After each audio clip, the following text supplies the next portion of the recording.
Hey guys, so I'm back again with another episode of the podcast, and today I'm fortunate enough to be joined by Ben Leonard. He's co founder of Ecom Brokers and author of the best selling book, Quit Stalling and Build Your Brand. He's done it all from actually building his own brand to coaching and also doing stuff like speaking at events to being featured in Forbes as well. Now, his journey started with founding and then exiting his own seven figure brand, which I believe was in the sports space. And today I want to dig into all of that. So, Ben, welcome. It's a pleasure to have you on the podcast today. Good to be here. Thanks for having me, Jordan. Cool. So, can we get started by just kind of taking it all back to the beginning?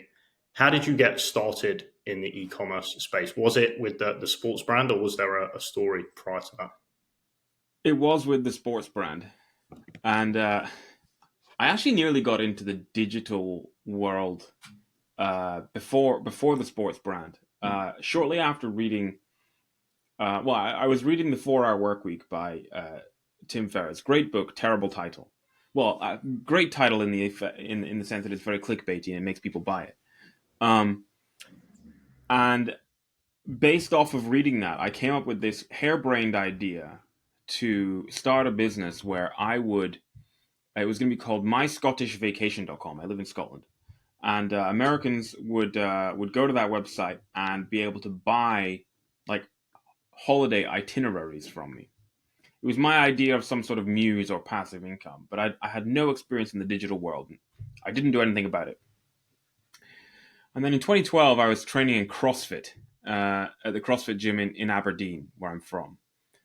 And at the end of a training session, one of the guys was like, "We beasted it today." And I was like, "We beasted it. Beast Gear would be a cool name for a strength and conditioning brand." And so I did nothing about it. But I finally did start that brand in 2016, 4 years later, when I was signed off of work. I was not very well with a heart problem at the time. Fine now. Needed something to do. Remembered my idea to start this SNC brand. And so I did, really as a hobby, to give me something to do while I recovered and maybe earn me some extra pocket money. And as it turned out, that was a good idea because I was quite good at it. Okay. What were you selling? What were the We were products? selling, a whole load of stuff. The first product was a skipping rope or a jump rope, if you're in the US. And the reason for that was, well, that was the inspiration for the first product. I was tidying out my gym bag whilst I couldn't train. I wasn't well. I was signed off by the doctors, and picked up my skipping rope. And I thought, you know what, this isn't that good. I could make this better. And so I started the project of researching how to make that better. And I developed a product called the Beast Rope. And there were various spin-offs. There was the Beast Rope Pro, the Beast Rope Elite, the Beast Rope Fire. And from there were more products. So weightlifting accessories, weightlifting belts, weightlifting straps, weightlifting wrist straps. And then I have another passion for boxing. So we added boxing products as well. We built out this whole suite of products for, general fitness fans, strength and conditioning athletes, power lifters, boxers, selling to customers in the UK, across mainland Europe, and a tiny bit in Australia and the Middle East as well. Okay. And were you new to the e-com space at this point? And if so, how did you kind of figure out how to create Yeah, product, order it, ship it, all that good stuff? completely new. I had no business experience, no product development experience, no marketing experience. And I had always told myself that entrepreneurs are other people. They're people with business degrees or people who inherit a business or inventors or, designers, something like that. I was a scientist. I was in the marine science world. And, it finally dawned on me that actually, no, that's not true. Entrepreneurs are people who take action on their ideas. And so although I had no experience, I learned by doing.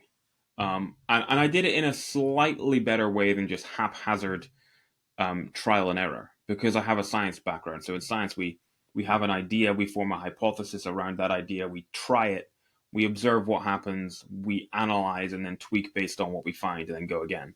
And so that's what I did with everything from developing the products and figuring out what was good and what wasn't, to figuring out how to do marketing, to figuring out how to write copy, to figuring out what kind of emails work, all this kind of stuff. It was like a scientific process. But I learned from podcasts, I learned from YouTube videos, I learned from books. Um, I didn't buy one course, mostly Interesting. because I had no money. Is there any courses, or sorry, not courses, is there any books or anything that stood out to you? Any resources that you used? Yeah, a few books that I came across in the early days of my entrepreneurial journey. The most influential would probably have to be the E Myth Revisited by Michael Gerber. It's an absolute classic. Um, I revisit that book, once or twice a year now. Not always reading it cover to cover, but at least flicking to bits where I need some of Michael Gerber's genius. I love that book. That helped me take my haphazard, chaotic business and turn it into a well-oiled machine. And then more on the marketing side and the brand building side, Building a Story Brand by Donald Miller. Um, that really that was huge in developing how I develop brands and how I market brands, and now how I teach people to do it as well. Yeah. And what was the story like, or the journey from testing, starting out, to actually thinking that you're sitting on something that could be successful and worthy of an exit? Yeah, sure. So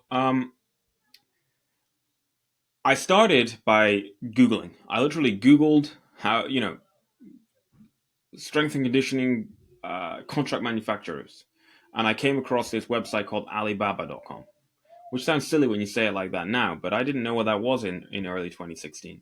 Yeah. Um, and I realized the world is a lot smaller than you think, and China's not very far away. And I was able to quickly start getting product samples sent to me by a variety of different manufacturers. And so I would then filter them down. Well, which ones were nicely packaged? Which ones had good communication? Which ones had better English? And then I'd go back to those guys and I'd ask them to send me more samples, show me everything you've got. And then I would narrow it down further and I would test these samples myself and with athletes that I was friends with. And we would say, okay, what I would do was I didn't have the money for like custom molding or to customize products in an expensive way. But what I could do is I could say to the manufacturer, right, I like this bit, I don't like that bit. This bit's great, but can we move it over here? Can we make that bit longer? What if we put my logo over there instead? And in this way, I was able to come up with, it was like a Frankenstein's monster of a product, like lots of different off the shelf components, but no one else was doing it like I was. And so then I ended up with this unique product that no one else had, and I called it the Bistro. And I asked my manufacturer for exclusivity on that combination. And so I had the first product. And at this time, I did not know that I knew that I could sell online, and I knew that I could get someone to build me a website, and I did. But I didn't know that when I bought something off of Amazon, I wasn't just buying it off of Jeff Bezos, but it was third-party selling. And then I found out that I could do that, and so I started selling on Amazon as well as my own website. And a year in, I was generating like, I don't know, a million turnover. It was Wow. bananas. Um, and I was then that I knew it was like, wow, this could be something special. And was that Um, majority of that million on Amazon or your own site? the majority was Amazon. Okay. It was just so easy. I mean, easy is the wrong word. That makes it sound almost like the get rich quick gurus that I hate, who try to make it sound easier than it is. That's not quite true. It is hard work, but what Amazon gives you is incredible access to all these people in shopping mode. And I'm a huge fan. I don't believe in just selling stuff on Amazon. I believe in building legit consumer product brands, of which Amazon is likely to be a sales channel. But also, you should be selling on your own website. You should be selling on other marketplaces. If you can, you should be selling into retail. And I like to now think of Amazon as a great place to acquire customers top of funnel for my brand. And ultimately, I want them in my ecosystem where I own that relationship. Okay. So is it fair to say you kind of started off and found product market fit on your own site and then scaled via Amazon? No, I wish it was. What was the split and the story between those Yeah, two? honestly, the split was quite dramatic. So our own website was serving purely the UK, whereas I was using Amazon right across Europe and the Middle East and Australia. So the split was something like maybe 90% Amazon. Now, if my website had served those other countries too, I think it would have been significantly more, maybe like 20, 30% going through the site. What was interesting was that I would get a lot of repeat customers going back through Amazon rather than my site. And I think that really is just Amazon has such a monopoly. They make it so easy for people. Their credit card details are in there. They've got Prime. They can just click buy now. We were getting a ton of branded search in Amazon. So people weren't just going on Amazon and searching for a weightlifting belt and deciding to buy mine. They were seeing mine in the gym, seeing mine on Instagram, seeing mine on YouTube, or they already had my products, or they were reading my newsletters. Because I was behaving like a real brand, and most of my competitors on Amazon weren't. And then they were going on Amazon and searching specifically for Beast Gear products. And that was quite interesting. But more and more, we were getting, over time, like the proportion of people shifting over to our own site was growing. It was an upward trajectory at the point that I sold the business in late 2019. But a lot of the awareness was also coming off Amazon. A lot of the awareness was coming off outside of Amazon, yeah, and so much of it was starting to. We were getting real traction, high profile people using our products and posting it on Instagram. So England goalkeeper Joe Hart would post our stuff on Instagram. Michael Venom Page, a huge MMA fighter. One morning, I got an email. No, what was a text, and then I got some emails. He was in the Bellator MMA, and he had our mouth guard, our gum shield, with Beast Gear across his teeth, and he was like grinning into the camera like this, with Beast Gear across his teeth. It was incredible. We didn't he wasn't a sponsored athlete. He just chose our product because the way we were marketing the brand was having an impact and causing people to step up and take notice. Mm-hmm. Okay. In terms of Amazon back then, what was it like in terms of fee structure? Like, were you having to pay pay-per-click fees? What were the FBA fees? What was the setup like? Yeah, it was cheaper then. So pay-per-click fees were lower because there was less competition. A bit like kind of like Meta, I guess, is more expensive now than it used to be. It was easier in terms of there were fewer fees, like penalties for like the fees for the long-term storage fees and the short-term storage fees were not as bad. Fewer penalties if you had too much in storage. Now Amazon actually charges fees, just like they have like these placement fees. Like it literally just means we're just going to fee you for anything that you do, we're feeing you more. So Amazon is getting harder and harder and harder. And I did work with third-party warehouses and fulfillment houses to ship our stuff as well.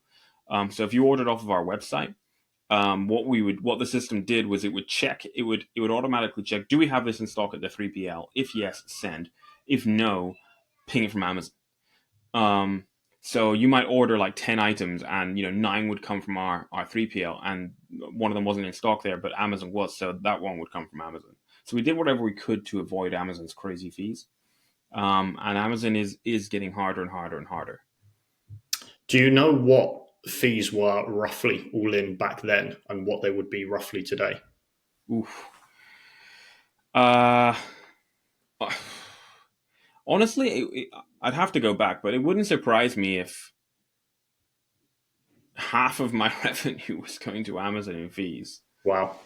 And that would be more like 60% now, maybe more. Like it is bananas. Okay. But Amazon can do it because they know that everybody's there. Yeah. And brands want to be there. For sure. And let's kind of take it back to what you were saying then. So you're a year in, you've hit that 7-figure revenue mark. What happens next? I keep growing. So it was interesting. We're a year in, we're doing like 1 million. We're in the UK, and the UK had voted to leave the EU at that point, which was a stupid decision. But we hadn't actually left yet. So I still had the opportunity to do a few bits and bobs. One of which was join the Amazon Pan EU scheme, and this was interesting and it taught me a really valuable lesson. What was happening at the moment was, let's say, Hans in Berlin wanted to buy my weightlifting belt. He could order it, but it wouldn't get to him for like 3, 4, 5 days. So my products weren't showing up in, say, Germany on Prime. So what I did was I registered for the Amazon Pan EU scheme, which meant I had to register for VAT in France, Italy, Spain, Germany, Sweden, Netherlands, Poland, Czech Republic. And it was very difficult to do. You didn't get a lot of help to do it. You had to deal with all these different VAT offices. You had to have documents translated, but only by people with a certain translation qualification. For Spain, this was hilarious. I had to find the one guy in my city here who could notarize my document, which meant stamping it with a medieval style wax seal. So he literally melted some wax onto it and stamped it. It was very funny, but a complete ball ache to do. But it was great because by jumping through all those hoops, I immediately got access to the rest of Europe, and my competitors couldn't be bothered doing that. I pretty much doubled my sales overnight. So the lesson I learned there was jump through hoops.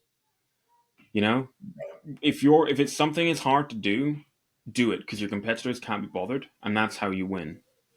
So I jumped through the hoops to get to more customers, and then I went the extra mile to provide amazing customer services in all those countries in the native language. Mm-hmm. And I doubled down on doing stuff that didn't scale.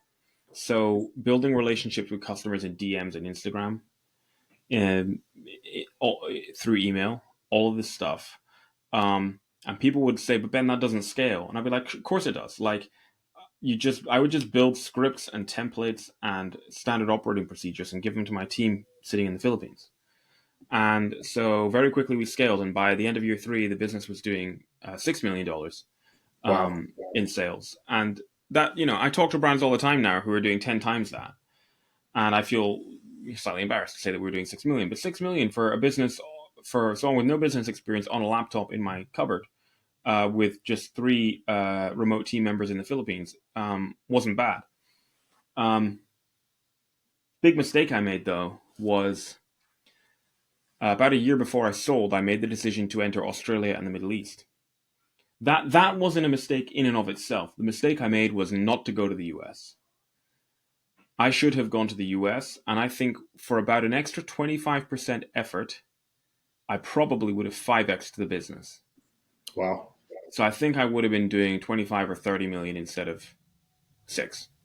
Why did So you not go to the US? Why did you go to Australia and the Middle East next? uh, it seemed too much of a minefield from setting up the entity over there and the tax. I was naive and thought that getting in first to Australia and the Middle East would be the smart thing to do next, particularly with the growth of the Middle East. I perhaps overestimated that, and I hadn't really properly processed the lesson that I had learned of getting into Europe, of Yeah. jumping through those hoops. I should have said, right, jumping through the hoop of the USA is the next thing to do. And perhaps because I like to think that my first business, that business, was like my business degree. I was cutting my teeth, and I've got plans to go much, much bigger in the future. And so perhaps I was still too green, too wet behind the ears. I maybe going to the US, really, maybe I told myself excuses, and I didn't go because actually it seemed too hard, and I was telling myself these excuses. And I Yeah. regret it now, but hey, I learned a lesson. And so the next brand that I'm launching early next year in the baby space, we will be starting in the US. For sure. And I guess, yeah, you can't make every decision correctly, right? It's all just Correct. learning. You need to have haystacks in order to find needles, right? Yeah. So, am I correct in saying that when you entered the Europe, that you were shipping products from your UK 3PL, or were you having kind of local shipping centers courtesy of Amazon? When we entered Europe, we were shipping from our 3PL and Amazon centers in the UK. And then the moment we got into mainland Europe, everything was shipped out of Amazon's fulfillment centers right across Europe. Oh, wow. So, you cut Um, the shipping time down massively. incredibly. All of a sudden, Mario in Milan could get our product, the next day because it was in a warehouse in Milan. Um, and that's why we virtually doubled our sales overnight. Okay. And then I went the extra mile to build relationships with these customers in their language. So I would have Mhm. DMs with people in Italian. This was pre-chat GPT, and I was using like deepl.com, great translation tool, to translate and have great conversations with these people, and they couldn't believe it. Wow. And then that's how I won with all the word of mouth and the reviews and all that good stuff. And is there a lesson in there in the sense that you're at 3 million in sales, and you as the founder are setting up these SOPs and doing these actual DMs at the start? Oh yeah, if it seems hard at first, remember that later on, you don't have to do it. You can get it off your plate and focus on the big picture things. You can be the visionary. If you're doing stuff repeatedly, uh, then you shouldn't be doing it, and you should find a way to turn that into a process and get it off your plate. And if it seems like something that doesn't scale, force it to work. Like if you, some people love Gary Vee, some people hate Gary Vee. I personally kind of love him, but even if you hate him, you can't deny that he's been right most of the time. And one of the things that he has definitely been right on is this idea that you should try things that don't scale and then force them to scale. So that's, for example, every single person who posted about us, and I do this for new brands too, and I advise clients to do this. So every day, somebody in my team would search our hashtags. That was our actual brand hashtags, search the slogans associated with our brand, and obviously check the notifications for when people have tagged us. And anyone who tagged us, because people would post their gym progress pictures all the time with our products, right? We would comment on the post, like the post, but it wouldn't be some generic comment. It would be an insightful, meaningful comment. And we'd also DM them. And we'd take 30 seconds to browse their profile. So it'd be like, hey, Jordan, great work. Loved your post with our weightlifting pad. And I also noticed that last week you set a new record for your deadlift. That's awesome. By the way, I love that you're from, it doesn't matter what city. You could be Cardiff, right? I love that you're from Cardiff. I went there a couple of years ago, had a great time. The person is going to be blown away. They post it on Instagram or TikTok or whatever platform it is for attention, mostly from their friends. But now a brand that they tagged is paying them attention, their mind is blown. Now you can build a relationship with them in the DMs, get them to go leave a review, offer them a discount on their next order, ask them if they want to sign up for your newsletter, whatever it might be. And then 3 months later, you're launching a new product. You just open your DMs again and go back to them and offer them a deal to launch that new product. Competitors aren't doing this. Bigger guns aren't doing this. You can do it yourself at first, and then you build processes and give it to a team. So even when you're turning over $6 million a year, you can still be doing this. I call it speedboat marketing. It's like being nimble. So you can pivot and move and do whatever you want fast. Whereas the big guns are like these lumbering freight ships or cruise liners. It takes them half a day to turn around. They can't change itinerary. And if somebody does have an interesting idea, it gets lost in like 6 months of bureaucracy. Yeah, I really like that. So do stuff that doesn't scale and then force it to scale. Yep. Is really cool. And I think you touched on there. So you exited the business. Can you just talk about that? Yeah. So in early 2019, I heard whispers that selling e-commerce businesses was now a thing. Because previously it wasn't really a thing. Multiples were very low. Banks were reluctant to lend money to anyone who wanted to buy an e-commerce business because, it wasn't seen as a real business. It didn't have a door or a roof. A friend of mine had sold 2 small-ish e-commerce businesses at that point. And my wife was pregnant. We wanted to move house, so I made the decision to sell. And I went through that process, and then I sold the business on Halloween 2019. The buyer of that business, like? sorry. What was the process like? That process leading up to the Oh, sale? it was crazy. Nerve wracking, knowing that I could get life changing money for it. Trying to continue to grow and make the business run whilst I was under due diligence with the buyer. Was actually having due diligence calls every night of the week with different people in this private equity backed buyer, whilst my wife and I were interrailing around Italy with our 4-month-old baby. So you'd be pounding the streets of Venice and then having a call in the evening to try and sell your business. It was intense, but exciting. Yeah. And then the deal was finally done on Halloween, and the deadline to get the deal done, or the buyer was going to have to go rethink their numbers, was midnight on Halloween. And the deal got done at 4 minutes to midnight. Wow. This buyer was from the United States, and it was their first ever European deal, and they were trying to get their heads around VAT, which was funny. But we got the deal done. I sold 6 months too early because I didn't know that COVID was going to hit. And so when COVID hit, sales of Gym equipment that you could use at home, which included mine, went crazy. Multiples for e-commerce businesses also went crazy. So I would have had a much bigger business to sell at a much higher multiple 6 months later. Yeah. But I didn't know that was going to happen, and you can't live your life like that. So it was the right decision at the time for my family. So overall, I don't regret it. Okay. What was the time between the kind of first thought of I might want to sell this business to the Halloween exit? I guess that would be 8 months. Okay. It's a pretty long time, right? Yeah, the process was supposed to take faster, but the brokerage firm I worked with were terrible. They made a series of mistakes, one of which could have cost me £500,000. And I only figured it out because when my accountant and I kind of realized what they'd done, it wasn't, they hadn't put a decimal point in the wrong place, but it was that kind of error, right? And it involved that. So we corrected that. My accountant corrected that. I then haggled them down on their commission because even at the lower commission I haggled them to, they were still going to make more money than if I hadn't spotted that mistake. And at the end of the process, my accountant and I said, we can do a better job. And so we set up Ecom Brokers. Okay, so good things came out of something which was quite nearly catastrophic. Yeah, every cloud has a silver lining, right? It was the classic scratch your own itch entrepreneurial thing. Okay. And how has Ecom Brokers grown since then? And what is it you guys do for your customers? Sure, yeah. So we help e-commerce business owners plan and then execute their exits. So we're not like a flipping website, which no one should ever use, frankly. When you put your business on a flipping website, you're basically saying it means nothing more to me than a garlic press on Amazon. It's for selling commodities. So small blogs, yes. Real big boy grown up businesses, no. So what we do is we work with business owners who want to sell.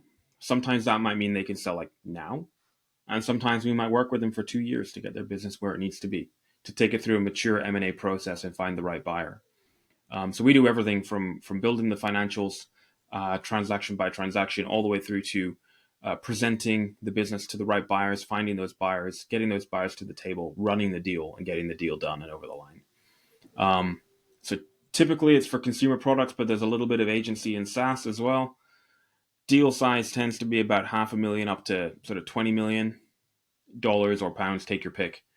And most of the deals are North America, Europe. We've done a few further afield, like Australia, Mexico. Yeah. And so that's what we do. Yeah, it's at ecombrokers.co.uk. And because I'm still building e-commerce brands, I still understand what it's like to be in the shoes of the owners. Equally, Alison, my co-founder, and her team of about 25 in the accounting firm she has, and we leverage them for a lot of our number crunching. They understand, they see inside businesses and e-commerce businesses every day, so they understand how that works, and this is why we can help people get their businesses really neat and tidy and ready to sell. And then we have John, who sits in North America. He's in Chicago. He's our North American deal director. He owns his own agency and was formerly head of electronics for Amazon Canada. So he has, all these other insights. So together we're not just sort of middlemen. We understand the whole equation, and that's how we can, maximize the value of these businesses and sell them. Okay. And what can brands do if they're thinking about an exit, a couple of years down the line? How can they best prepare for that? Yeah, you want to reverse engineer it. So put yourself in the shoes of the buyer. What do they want? What are they going to want in a couple of years? They're going to want something that is sustainable, i.e., it's going to last into the future, has still got growth potential. So you want to leave lots of growth opportunities for them. That could be products that you've got in the pipeline, or platforms you can expand into, or geographies you can expand into. They're going to want a moat around the business in terms of intellectual property. So that could be in terms of patents or designs that you've got. They're not going to want something that's a fad or highly regulated. They're going to want to buy a real brand, something that looks and feels like a real brand, with a tribe of raving fans who will buy any new product that they launch. So if you can aim for that, and of course be profitable, you want profit margins of at least 20%. Really, 15 can work. The bigger the business, the lower we can accept the profit margin to be. Year over year growth of at least 20-30%, ideally more. And a brand that they can pick up and drop into their existing ecosystem and run, i.e., a well-oiled machine, not chaos with something in a Google sheet over here and an Evernote over there. It needs to be you need to be able to sort of tie it up with a ribbon and hand it over and say, there you go. Now that's how you run it. Okay. And then in terms of the process, what should brand owners look for in terms of a timeline?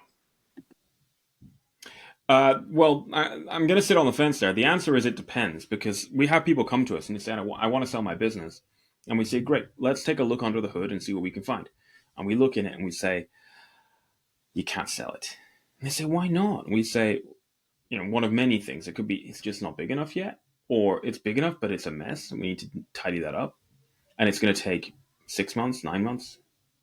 We get people who come to us and they want to sell, and we say, hold your horses. You could sell. It's great. But actually, we can see how you could get double if we just sell it in a year from now and do this, this, this, and this. So my best advice to people is actually get in touch, and we can take a look and give you an answer. And if we can't help, we'll point you to someone who can. Because for everyone, it's different. And I think if anyone's trying to tell you that there's like a one-size-fits-all approach, they're either lying or they just don't know their stuff. Because a big boy M&A process is very different for every single business. Okay. And let's assume a brand comes to you and there's a few things you think you can fix for them or that they should fix to maximize value. Are you holding their hand and staying with them through that process, or are you sending them off to fix it themselves? Depends what they want. For some people, we'll bring them in. We have like a mentored route to exit, which is quite handheld, and we, as it says on the tin, we'll mentor them through that process. For other people, they're more comfortable being given a bunch of stuff to do, and we'll catch up with them. Of course, we're not just going to leave them. We'll catch up with them and check in and offer them support and point them to others who can support on particular things as well. Could be marketing things or whatever it might be. And that way we'll get them to where they need to be to sell. Okay. And is it always a pure equity exit, or are there other kind of funding or financing solutions that you guys will look at for brand owners? Yeah, most of the time it's always, people are looking to sell and they're going to sell up 100%. But sometimes people will retain equity, so they'll keep 10, 20, 25% perhaps even. And alongside that, they might even go along to the buyer. They might end up on the payroll, or they might just be in a strategic advisory position. What's a great one to do is to sell sell the majority stake, sort of 90 or 80%, retain a small amount, stick around as a strategic advisor, get paid for that, of course, and then after the business has grown, achieve a second exit. When the whole thing is sold again, and suddenly that 10 or 20% that you retained might even be worth more than the 80 or 90% you sold in the first place. That can work really nicely. For sure. And just shifting gears slightly now, but still on the kind of topic of Amazon brands. Obviously, a few years back, there was a massive buying spree in the space that had some kind of mixed end results. What's your kind of take on that? Yeah, it was an insane time, and it was never going to be able to last. It was not sustainable. What happened with some of those larger organizations, and I can name one of them because this is all public domain, Thrasio. So, and again, this is public domain. Thrasio bought my brand. My brand was their first European acquisition, and for a short time, they actually kind of made me one of their poster boys. They put me in YouTube videos and all sorts. And there was not just Thrasio. They're not just guilty of this. I'm not hating on them. In fact, I still have a lot of affection for them. I want them to turn it around. I want them to succeed.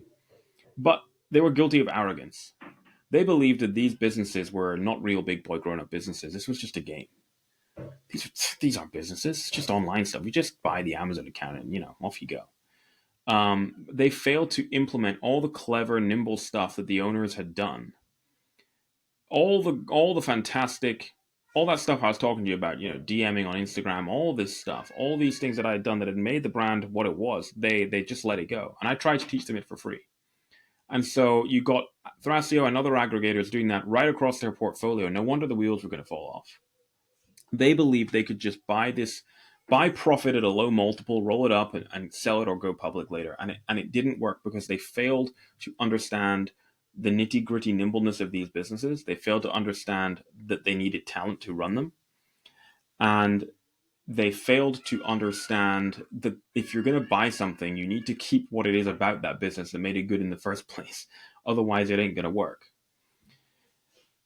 Thrasio and others have been the canary down the coal mine, though. And so there are aggregators who have survived and who have got their act together and learned the lessons that are now actually pretty decent operators. And there are also those who have come to exist who've looked from the sidelines and learned the lessons and said, well, hold on a second. We're not just financial guys that think we can do this. We're actually e-commerce guys that know we can do this. So now you've got e-commerce guys going to the financial guys and saying, hey, we can actually make this work. Give us the money. And so we've got these more mature organizations who don't even want to be called aggregators now. They want to be called digital brand houses. And they are making more smart roll-up plays. They're staying in their lane. They're buying within particular niches, even just on particular channels. Or they're focusing everything around a particular excellence within their capability. And that is a smart way to do it. Okay, so it's not just kind of being the finance guy. You have to take an operating role to grow the business or put the right people in place to do that. You've got to put the right people on the place. Jim Collins said it in his book, Good to Great. You've got to get the right people on the right seats on the bus. Okay. Yep, I agree with that. And I think just overall, the M&A market is going through a bit of turbulence at the minute.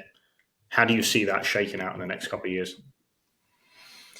I think multiples will move up again a little, but nothing like the craziness we saw in 2021. I don't like giving that kind of generic statement about multiples because multiples they depend on so many factors. You know, you can have two businesses selling the exact same stuff, but one is behaving like a legit brand and one is just selling a mishmash of stuff, or rather, one is just selling widgets. Which one's going to sell for the higher multiple? Well, it's the one that's behaving like a real brand that has raving fans all over their Instagram and TikTok and a huge email list. And people are on their newsletter and consuming content on YouTube, and people know, like, and trust them, and they love that brand. So multiples are always going to kind of fly around. People are getting more confident in this space. We're seeing buyer activity increase, particularly interestingly enough, among European buyers. Multiples remain strong for real brands. If you're just trying to sell stuff, the time is been and gone. You can't do it. You know, you ain't gonna sell your business unless you have got. You want to have at least, really, to give it the best chance. You want at least $1 million in profit. You know, sometimes less than that can work. We're still doing deals at the sort of $250,000, $500,000 range, but it's tougher. For sure. And it needs to look and feel and behave like a real brand. Yeah. That's So the kind capital of is where I there am. for the right deals, but it's based on size, brand, and other capabilities. Yeah, which is Okay. honestly, that's, to me, I think that's just more fuel in the fire for real entrepreneurs to go out there and build cool stuff. And it's also how it should be, right? I feel like the e-com or the funding market has just matured, and this Oh is yeah, just yeah, it's how it should be. It's how it should be. We went through a stage where it was crazy. We found out that doesn't work, and now it's matured into what really all markets look like, where only good quality gets rewarded with a deal. yeah. Okay. And have you guys got any success stories that you're particularly proud of at Ecom Brokers? Yeah, quite a few. I can't really name people individually, but there's a few that spring to mind.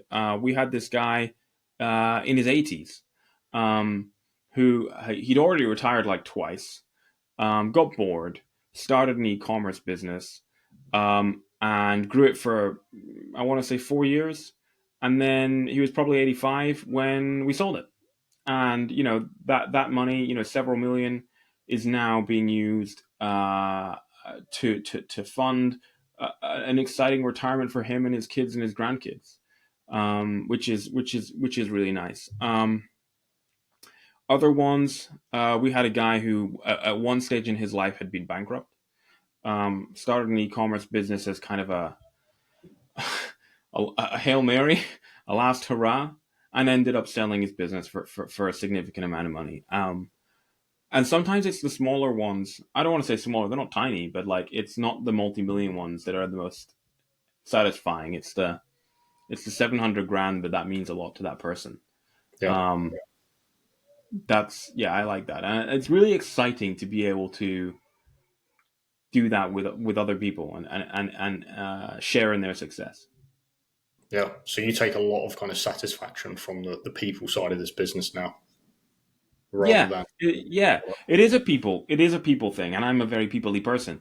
It's a people game in terms of, it's people on the other side of the business you're trying to sell. They're human beings, and there's a lot going on there. They've got employees, perhaps it means a lot to their family, etc. Everybody's got their own story, and then of course when you're actually trying to sell the thing and get somebody else to buy it, right? It's got to be a deal that works for both parties. Otherwise, nobody's going to buy it. And the people on the other side are people too. Even if they're representing a large organization, they are humans.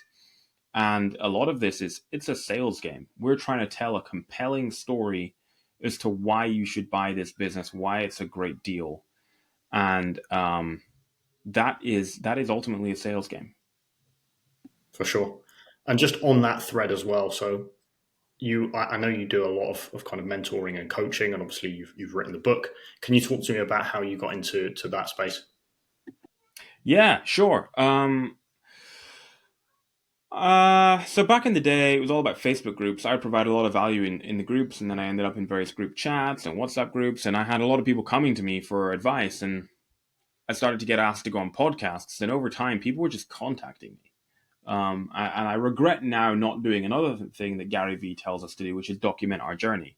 I will be documenting my journey with the new brand that launches next year, and I already am actually. But I didn't really document my journey with the first brand, and I wish I had, because I could have given people even more value back then, learning whilst I was learning, if you see what I mean.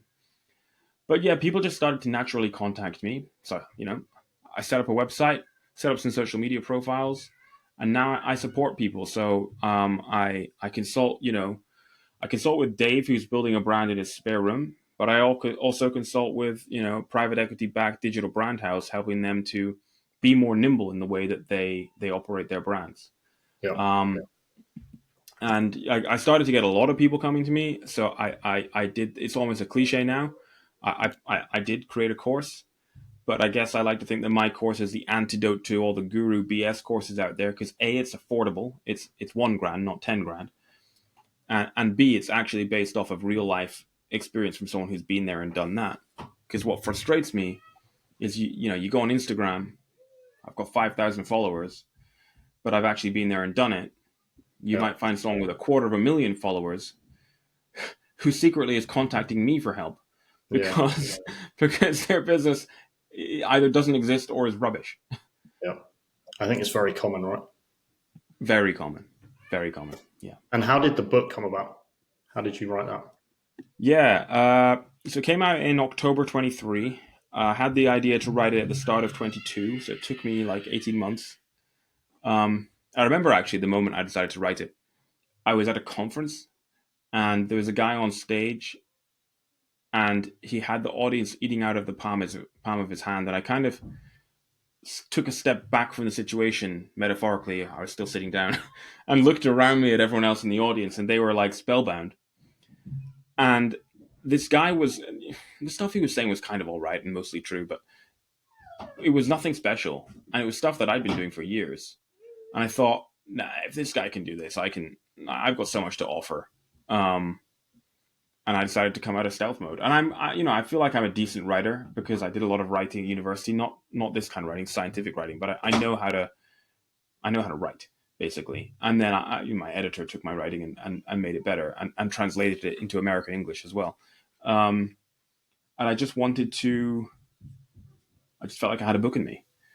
Okay. Um, So yeah. that book is called Quit Stalling and Build Your Brand. You don't need an MBA to crush it in ecom. And I believe it's available, ironically, on Amazon, right? It is on Amazon. Yeah. Where else? Yeah. On Amazon Nice. all over the world. Okay, perfect. And do you have any more books kind of in the pipeline, or is that the kind of big one that you wanted to get out there to kind of teach other people and give people an intro to you? I'm not writing one now. I would probably do another one in the future, but not for a while. I want to especially get this next brand, which is my Go Big or Go Home thing, flying first, and Okay, then that can feed a lot into that book. very cool. So you mentioned that you're going to kind of share the story with this one. Can Yeah, you I just can. give I can us? already share a little bit. Yeah, Yeah, it's a let's do it. baby brand. Um, It's actually the first product's a baby carrier. I am about to go raise equity to launch this because, like I said, we're going big or going home. I've already spent far too much on developing the product myself, 6 figures, and we're trying to finish building a house, so I don't want to spend any more. So I'm going to go raise some money to get this going. We're going to launch concurrently in the US and the UK, both D2C. Our own D2C website, but also marketplaces like Amazon, and then hopefully shortly thereafter into retail. If you head over to my Instagram and scroll down a bit, you'll find some videos from where I was at my factory in Vietnam, and going to be kind of documenting a hell of a lot more when we're ready. We're just ironing out a few bits and pieces before I can share like a bit more, but looking forward to it. Okay, and when do you hope to kind of have that up and running by? Well, I had hoped to have it launched that probably a year ago. It'll be early 2025 now. Okay. I think so. That's where we are with it. Okay, and that's going to be in the baby space. So you've got the carrier ready. Are you going to quickly scale into kind of other pieces in that space? Yeah, there's options, right? Yeah, I don't want to give too much away, but this brand exists at the intersection of two niches, baby and one other, and we're gonna become the family brand of this space. I like that. This other space that's not baby. Okay. Sorry, I'm being very cryptic. You'll have to have me on again to talk more about it. 2025, here we come. So yeah, I know you've got kids, little kids. So is this a kind of you had your own problem? Maybe you couldn't find the That's perfect. Exactly what happened. Yeah, I hated the baby carrier we used with our first kid. So I started developing this one and I hoped it would be ready for our second, and it wasn't. And I hoped that it would be ready for our third, and it kind of is in the sense that we can use it with him. He's 6 months old, but I really want it to be out and commercially available. So actually, we're going to go create a bunch of content this summer with our son, our youngest son, in the baby carrier, and then even if we don't launch till next year, we can use that content when we launch. That's very cool. Will he have his own Instagram page? Yeah, maybe. Yeah, he can be Insta famous before he's even 1 year old. That's very cool. So yeah, hopefully we see that in 2025 then. But look, Ben, I just want to kind of round things up now. So thank you for coming on. If businesses are thinking of exiting or kind of needing your coaching, what size should they be at, and how is best to contact you if they do want that? Yeah, I mean, ideally, $1 million in profit is better. If you're doing more than $250,000, give us a shout. Because even if we can't help you, we can point you in the direction of where you can help. In fact, even if you're only doing 100K profit, because what we have actually recently, we have a partnership with a team of fantastic growth operators. And so what we can do is we can plug. There's a lot of times the founders, they've got a business. It's a perfectly nice little business. They're doing like 150 grand a year profit.